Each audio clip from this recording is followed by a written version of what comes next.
toxic masculinity. Lori Lightfoot bans white journalists. What has she banned white journalists from? She's banned white journalists from interviewing her. You're no longer allowed to interview Lori Lightfoot. She will not grant you an interview if you are white. This, ladies and gentlemen, is pure racism. If you want to know what racism is, this is it. There should be a picture in the dictionary where it says racism, a picture of Lori Lightfoot. Because this stupid woman is the quintessence of racism. She is racism condensed and perfected and put in politician form. She is an absolutely disgusting monster of a human being. And let's have a look at her. Let's have a look at, this is what a racist looks like, ladies and gentlemen. There we go, and that's her. That's monstrous racism in human form. How would you like to wake up with that at the foot of your bed? You don't want to make fun of people for immutable characteristics like looks, but I think that this mangled head is what happens when you are pure evil, right? When you're a pure evil racist, this is what happens to you. You end up looking like something no one wants to meet up with in a dark alley. I mean, can you just imagine, like, you're walking into like a creepy place and you turn the corner and you see that staring at you? Good God. You're going to pee yourself. You're going to scream like a 12-year-old girl and run for your life. But look, it's not what she looks like that we care about, really. It's what's in her heart, right? And what's in her heart is pure hatred. And ordinarily I wouldn't harp on somebody for how they look, but in this case, she deserves it. She deserves every criticism she gets because she is a disgusting racist monster, and I do not like her. Let's see here. Let's go ahead and read this story. Why not? Because it's a nice thing to read through, and it'll give me some cues so that I can complain about this horrible person more. Now, remember, this woman broke quarantine so that she could make sure that haircut was perfected. That's how delusional this woman was. She felt that she needed to look good as the face of Chicago. Let me tell you something, Lori Lightfoot. That haircut is the least of your problems. All right, you're not gonna fix your problems being the face of Chicago with a haircut. Trust me. All right, let's see here. Chicago Mayor Lori Lightfoot to grant interviews only to black-brown journalists. What does that mean? That means she refuses to grant interviews to white journalists. This is an exclusion. This is not inclusion. This is exclusion. This is pure racism. Yeah, sure, I went low at the beginning. You should ignore that. I meant to talk about that at the end to be kind of funny. I don't know why I went there, because look. She's terrifying. All right, let's see here. Chicago Mayor Lori Lightfoot's spokesperson has reportedly announced that she will only give interviews to black or brown journalists on the occasion of reaching the halfway point in her term as mayor. That was written really poorly. I don't know who wrote this. Joel B. Pollock. Joel, listen.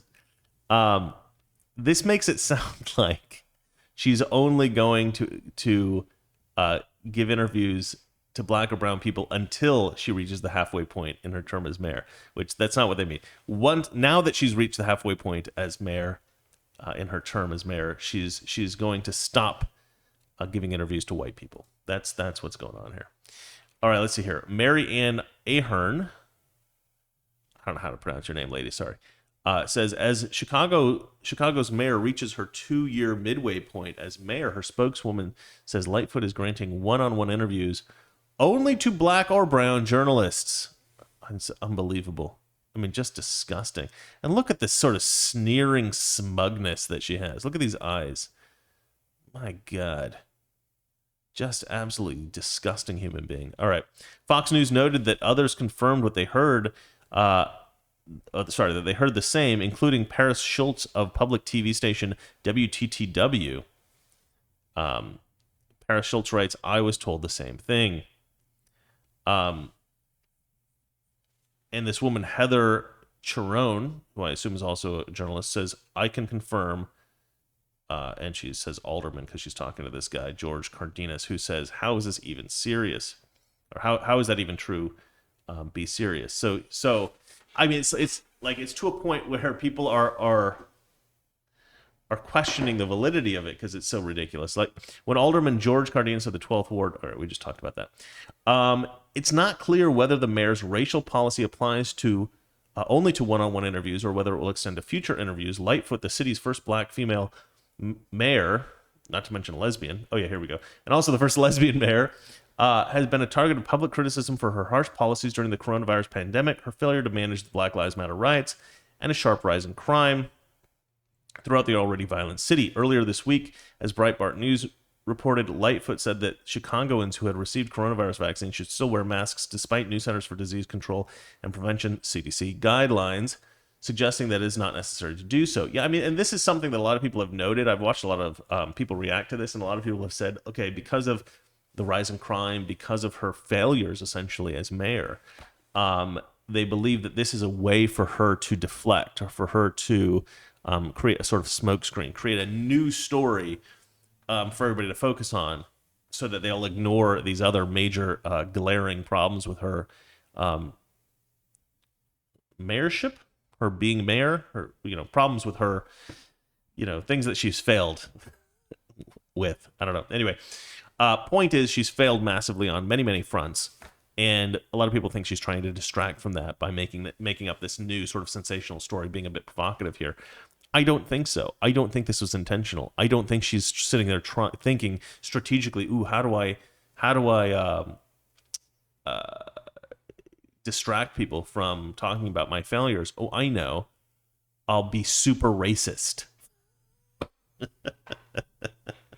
I mean, could you imagine a white person doing this? Could you imagine Donald Trump saying, from now on, I'm halfway through my term as president. From now on, I'm only going to take interviews from white journalists. Holy crap. Could you imagine? Yeah, it would certainly distract from some of the other things that he's talking about.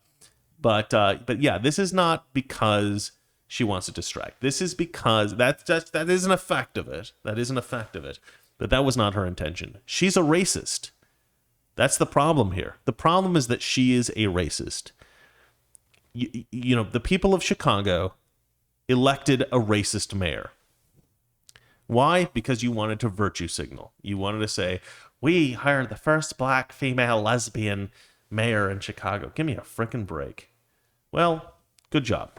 Now you've got a tyrant who demands that you wear a mask even though you don't need to, who went around threatening everybody if they broke any kind of coronavirus lockdown laws while she was going out getting a haircut, totally breaking them herself.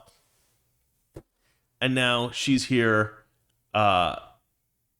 enacting racist policies. And by the way, I should say, this is not just a racist policy in terms of, like, it's not just a lack of ethics here that we're dealing with. This is illegal. She's not allowed to do this constitutionally. This violates the Constitution of the United States of America. I imagine there's all kinds of lawsuits that have already been filed about this, because you can't do that, right? You cannot do this in America. You're a government official. You are bound by the laws of the Constitution. You cannot deny reporters access on the basis of race. You just can't do that, right? So she will be sued for this instantaneously. It's already happened. I'm sure it's already happened. I don't have the documents. I can't show you, but it doesn't make any sense that it wouldn't be. I mean, I'm sure lawsuits have been filed. All right, let's keep reading a little bit before we move on, because I do want to look at her doubling down. She's doubled down on this, by the way. Last year, Mayor Lightfoot referred to then White House Press Secretary Kayleigh McEnany as Karen, a term that's often used to refer specifically to suburban white women. Yeah, when black people use the term Karen, it's a racist term. When the rest of us use the term Karen, it's to talk about somebody who is, especially if Republicans use it, we tend to use it for people who nag other people to, like, put on their mask. All right, that tends to be how we use it. But leftist black people use it specifically to refer to white women that they don't like. It's just a racist term. It's a racist term. Let's see here. McEnany had called the mayor derelict for her mismanagement of the city, including the crime wave. And this is something that's a little bit weird about the way Democrats message a lot of the stuff that they talk about. Like, if conservatives criticize a black woman, right, for instance, then we're racist, right? They will instantly call us racist. But we're not criticizing the person because they're black. We're criticizing the person because they're incompetent, right? Or we disagree with their policies, right? This happened all through the Obama administration. You criticized Obama, you were instantly a racist. So Kayleigh McEnany basically says that she's mismanaged the city, which Lori Lightfoot has mismanaged the city of Chicago objectively. I mean, even if you're a Democrat, you have to kind of acknowledge that. I mean, but in saying that, Lori Lightfoot lashes out and calls Kayleigh McEnany a racist term. So I think that was a little bit of that was a very, very minor scandal. I mean, it was like really nothing, but it was foreshadowing, wasn't it? So because this is a major scandal. You cannot do this. This is illegal. But let's look at the doubling down. So this is another article here from Chicago Tribune. I'm not going to read it, but what I will do is I will read exactly what Lori Lightfoot said. So she was asked about this, and she responded, no joke, she said, "The fact that the City Hall press corps is overwhelmingly white has very little in the way of diversity. Well, that's an embarrassment," she says. She then called on journalism hiring managers to get the memo during a time of racial reckoning sparked by George Floyd's murder by a Minneapolis police officer almost a year ago. Trying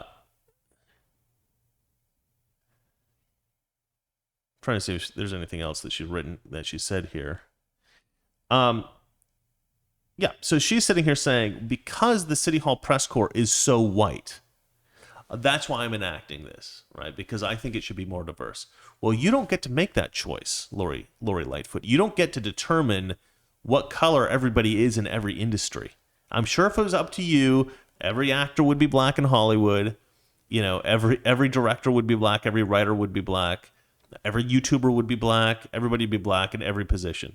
You know, and white people would just all be starving to death in the Appalachian Mountains, not getting an education. And this is what she wants. She wants a world in which, you know, equity, right? It's all about equity. That's the new line, right? That's their North Star, isn't it? Equity. That's their new term, the North Star, right? They want to use this equity crap. And it's like, I mean, I get what you're trying to do. You think that the world isn't fair and it should be more fair. And you think it should be fair in a particular direction. You think that if somebody is born with, less ability, less capacity to be a successful journalist or something like that, well, that's not their fault, right? They're just born less capable than somebody else. Well, should they be punished by that? Not according to the communists. According to the communists, it's to each according to their need, from each according to their will. No, that's not right. What's the term? To each according to their need, from each according to their ability, something like that. I think that's what it is. To each according to their need, from each according to their ability. So you can only demand from everybody what they're capable of. You know, you can't demand more than what they're capable of. But here's the problem with that. If somebody is not particularly capable in a particular field, they probably shouldn't be doing that job, right? And again, I'm sorry, if you're not the best journalist, it is not incumbent upon any newspaper or media agency to hire you just because you are not white or something. That doesn't even make sense, right? Oh, well, we have too many white men in this position. So even though all of these guys are the best at their job. We had to fire some of them and hire some incompetent black women because they're black and they're women and there's not enough diversity. Look, nobody should care about diversity. Not of skin color, not of gender, not of sexual orientation. We don't need that kind of diversity. What we need is diversity of thought. We need people who are good at what they do. I mean, I don't even think we really need diversity of thought that much. I mean, we do need a bit of diversity of thought, obviously. But we don't need people who believe all the crazy conspiracy theories of the left. We certainly don't need that. We just need competent people. We need people who are really good at their jobs, doing everything, every job, right? You want the best people. This benefits society, and it's fair. You know what's not fair? Hiring people just because they're black. That's not fair. Only offering interviews to people who are black. That's not fair. None of those things are fair, right? And Lori Lightfoot will say, "Oh, but there's a history of oppression, blah, blah, blah, blah, blah, blah." My family was German, all right? Historically in America, Germans were oppressed, right? They were marginalized. They were considered to be somewhat inferior. Germans came a little bit late to America compared to some of the other groups, compared to, like, say, the Italians. But the English, right? The English kind of dominated America for a long time. And so if you came a little bit later and you were German, well, you were considered a little bit weird. You were considered inferior, and you were not as well respected. Scottish people as well were not as well respected. My family's Scottish. And we came in sort of like the late 19th century, the mid-19th century, sort of during the Civil War. But we came into the Midwest. We moved into the Midwest, and then we moved to the West Coast. So we were never really even a part of the racial issues in America. If anything, I think my ancestors were probably dealing with their own marginalization. But Lori Lightfoot is like, "Oh no, people of color have been oppressed in America since the beginning. They have it the worst. They have it the worst." Not always, not in every single era. No, that's not true. There were a lot of people who had it terrible as individuals. They didn't have the branding of the right skin color, so we can't look back in time and like perfectly identify everyone who suffered. But you can do that with black and brown people if you just make up history and say, "Oh yeah, no, these people were every single black person, every single Hispanic, every single Asian, they were all oppressed, every single one of them in every year of the entire history of America, they were oppressed, they were marginalized, they had it the worst." And it's just not true, right? It's a made-up history of the United States that benefits one group and hurts another group, right? And this is something I don't think leftists really understand, at least not the voters. It's like every time you create a systemic benefit for one group, you actually are taking resources away from other groups, especially if you're taking that money and those resources from other people, right? Because the government cannot operate on its own. The government operates with the money and resources it gets from private citizens in the country. So you're taking resources from one group and you're giving it to another group and you're excluding a third group, right? So you're taking it from middle-class people and wealthier people. You're taking those resources from them. You're giving it to black people or Hispanics or whomever you think is the victim class, right? The women or LGBT or whatever group is that you want to benefit.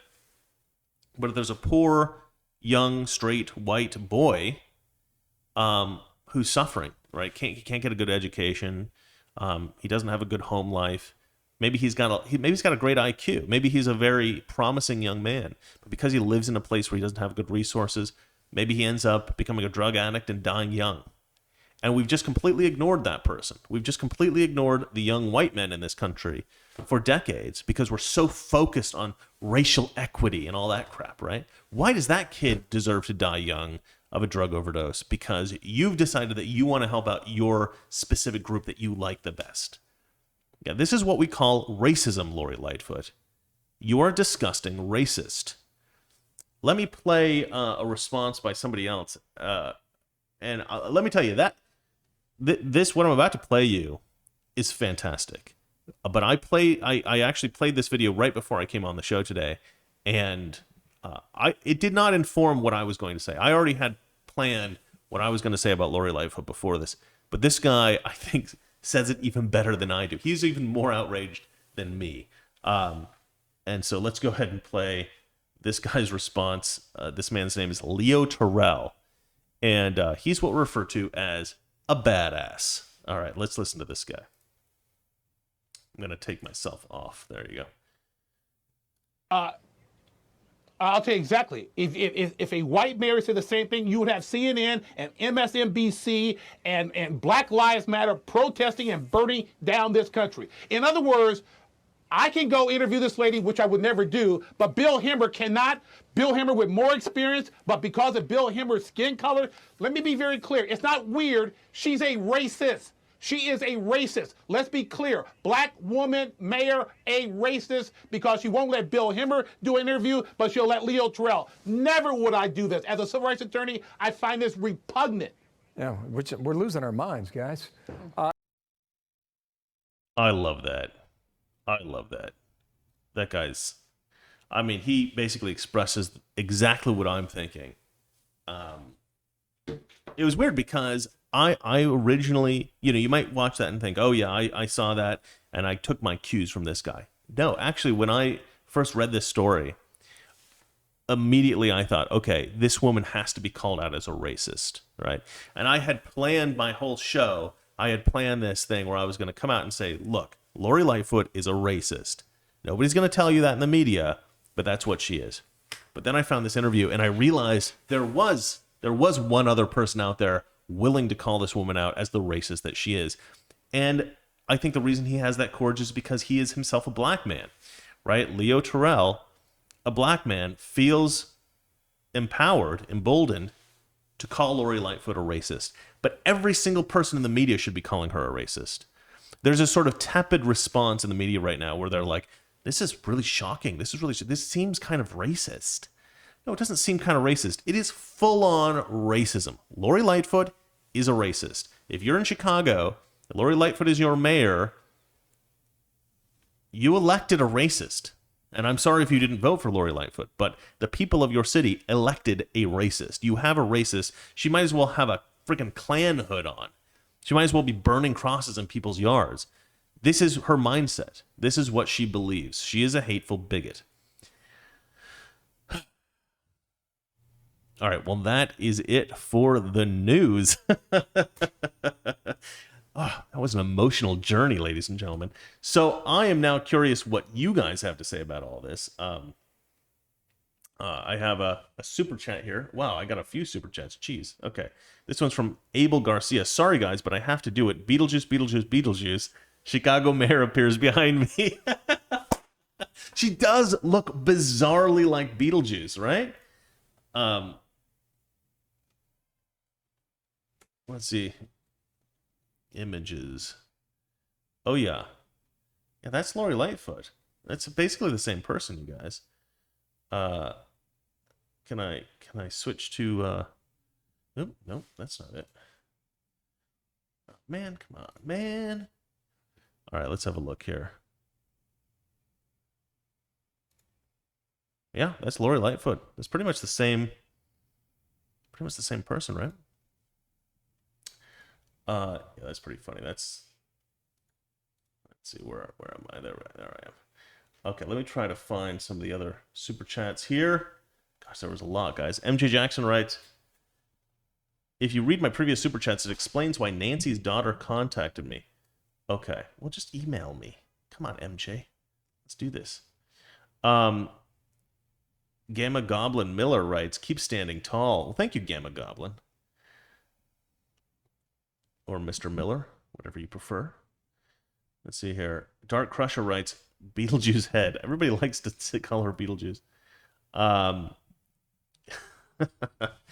Abel Garcia. Okay, the Beetlejuice thing. Sorry, guys. I can't scroll back far enough. I know a lot of people left super chats, and I can't find them.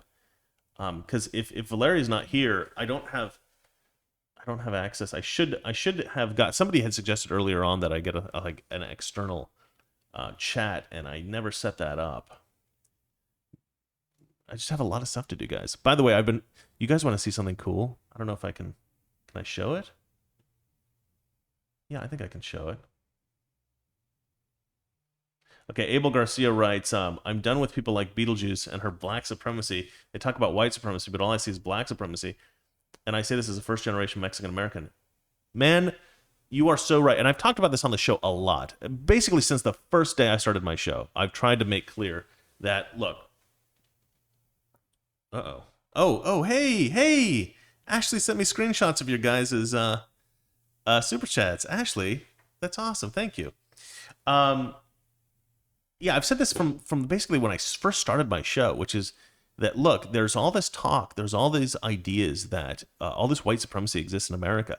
But I'm a conservative white American, right? If anybody's going to talk about, hey, those horrible blacks, they're going to be talking to me, right? Yeah, I mean, I look a little like Mexican or maybe like Italian or so. I mean, I look maybe a little bit dark, right? But I'm German and I'm Scottish, right? I'm like the whitest people. Why I look a little bit like I have very dark hair, very dark eyes, dark brown eyes. And in the summertime especially, I get very tanned. So maybe to everybody, I don't look like, super, super white. What's funny is actually when I go to Germany, I meet Germans, they're like, oh, yes, you look German. I can totally tell you are German, yes. And I don't really know how they can tell. I mean, I guess I haven't lived in Germany enough, but certain people from Germany are like, oh, yes, you are obviously German. So there are people that look enough like me from Germany that I'm a common look. I remember being in Paris and looking around and being like, oh my God, everybody here looks exactly like me. It was freaking weird. But I mean, culturally, I grew up with a white family in sort of like an all-American household, very 1950s style, even though I grew up in the 80s. We just had this sort of, I mean, I think we had a very good family. I mean, I had a very good family life. I had a very sort of classical, traditional American stuff. I mean, we always had Thanksgiving together. I mean, it looked like a Norman Rockwell painting. Like if Norman Rockwell painted families in the 1980s, it would be our family he was painting, I think, And I had a very good American, culturally white life growing up, and genetically I'm white, and so I do think that if there were so many white supremacists in America, I'd know about it. I'd meet these people. Okay, Ashley thinks she sent me all the super chats. That's awesome. I think I would know these people. I think I would meet them. And I just don't. But I will tell you this. I've met a lot of black people in my life. I grew up in Oregon, so there weren't a lot. But the ones who were there, I met and I hung out with and I spent time with. And the only racist person that I met growing up was a black kid named Kenny. And Kenny had watched the movie Malcolm X. And he got real into it. And we all knew that he was a sort of black supremacist at school, but we were all kind of friends with him anyway, because if we weren't, he wouldn't have any friends because there just weren't enough black people in school. And I don't think he was really like super good. He was friends with some of the other black kids, but there's just too, like, I don't know. He just essentially, he had to be friends with everybody because, it would have been weird otherwise. But he still maintained this black supremacist crap, and we just kind of laughed it off, like, oh, it's Kenny. But then as I got older, and I moved around the country, I lived in Miami, I lived in New York, I've lived in London, I've lived in Toronto, I lived in Portland, Oregon, and I've lived obviously in LA. And I can tell you, Los Angeles, especially, like, but I've met people from everywhere. I've met people from all kinds of different countries. I've met people from Africa. I've met people from Detroit and just everywhere, right? Everywhere you can imagine, I've met people from.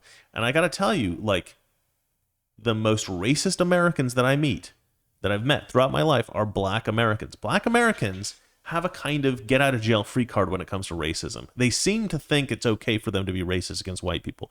There's this idea like, oh, white people were mean to black people hundreds of years ago, and therefore they can be mean to white people now. Like, they can resent white people, they can hate white people. That's actually fine. But that's not fine, because the people who they're hating aren't the right people, right? If you're going to hate someone, hate the nameless, faceless white slave owner from 200 years ago. Don't hate me. I didn't do anything. Crap, my parents didn't even come here. My ancestors didn't even come here till like the Civil War. And even then we were on the West Coast or the Midwest. Like we had nothing to do with that whole situation. So like, why am I hated by black people? But there is this kind of thing in black culture where it's like, okay to be racist against white people. I don't understand that at all. But that's America, right? We don't seem to care about that. And then people like Lori Lightfoot now, and this is something that's actually quite astonishing, is like, I meant to mention this during the Lori Lightfoot thing, but like, Democrats have been racist for a long time, racist against white people. But they haven't really admitted it as openly as this. This is the first time I've ever seen a Democrat politician of Lori Lightfoot's, I guess, notoriety, right? I mean, she's like a very well-known figure.